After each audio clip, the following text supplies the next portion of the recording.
Today, it's sort of celebratory. I'm seeing what I feel is a good development in healthcare. The NDP, on the other hand, are predictably apoplectic with the firing of Alberta Health Services CEO Dr. Verna Yu.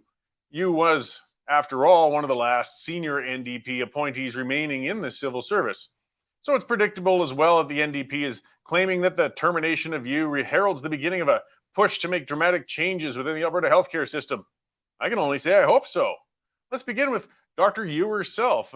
In light of having gone through the biggest healthcare challenge the system has seen in generations, how has Dr. Yu's performance measured up? I think it's safe to say we haven't gotten our $677,000 per year worth of value out of Dr. Yu, to say the least. Any manager can be forgiven for being caught flat footed by the pandemic at the start of 2020. It was an unprecedented event. We didn't know what we were in for, and the world was in a panic. What was Dr. Yu's excuse, though, for the performance of the Alberta health system at the start of 2022? We had 2 years of pandemic experience under our belts by then. Why is it that a healthcare system in a province of 4.4 million people was apparently brought to the edge of collapse by a mere 100 and some people in intensive care? We can't pretend the province's healthcare vulnerability was due to a lack of funding. Alberta was already spending as much or more per capita on healthcare than most of the jurisdictions on earth. Billions more in funding was injected into the system in response to the COVID-19 pandemic. With tens of thousands of procedures also being deferred, the health system was flush with more cash than it's ever had before. So if it's a lack of funding isn't causing the weakness in the healthcare system, the culprit has to be either bad management or the system itself. Well, actually, it's both. Alberta's healthcare system is suffering under bad management, ideologically beholden to a broken system. Starting with the management, though. Dr. Yu, as I said, had 2 years and billions of extra dollars to work with in preparing the healthcare system to withstand pandemic waves. As far as we can see, she did absolutely nothing with those dollars. The way the system's responding to the pandemic today is just the way it did 2 years ago. At a price of nearly $700,000 per year, I would expect a manager capable of addressing changes and challenges to the system under her care. The problem is, Dr. Yu is an adherent to the Canadian healthcare religion.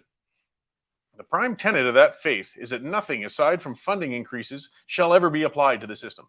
The system is the model of perfection, and it's blasphemy to even consider changing its sublime infallibility.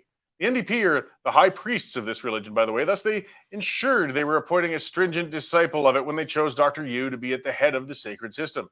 As far as the NDP is concerned, they chose well, as Yu did indeed change nothing. Alberta isn't alone. 6 out of 10 provinces in Canada haven't managed to increase their ICU capacity in the last 2 years, despite all of them increasing health spending. And that brings us to the system. Now, despite Canadian mythology claiming otherwise, Canada has one of the most rigid and inefficient healthcare systems on earth.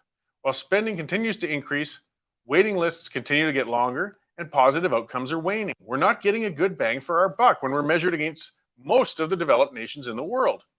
It's hard to fault Canadians for clinging to Canada's system, despite its ever more evident shortcomings. We've been programmed to believe it's the best on earth for decades. The CBC created a series in 2004. It was tasked with identifying the greatest Canadian of all time. With weeks of episodes and carefully crafted discussions, it was concluded that NDP founder Tommy Douglas was indeed Canada's greatest Canadian of all time because he created our current healthcare system. Douglas was formally canonized by the state broadcaster and is considered blasphemy to question his holy creation. We have to break through the spiritual fervor of those defending Canada's broken system, though, and pursue some real reforms. There's hundreds of healthcare systems around the world, and many of them are outperforming Canada's. In fact, most of them are. We need to examine the best of these systems and emulate them.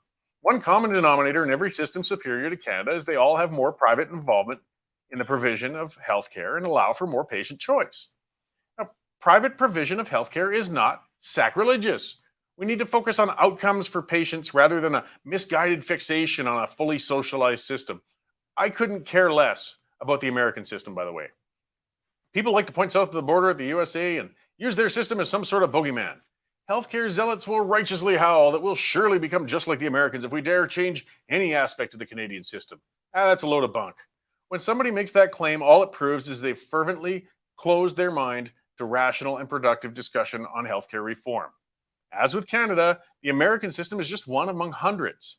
Universality is the principle most people agree upon maintaining. Nobody wants to see a person turned away from care due to lack of funds or wants to imagine a person being bankrupted from paying for essential care.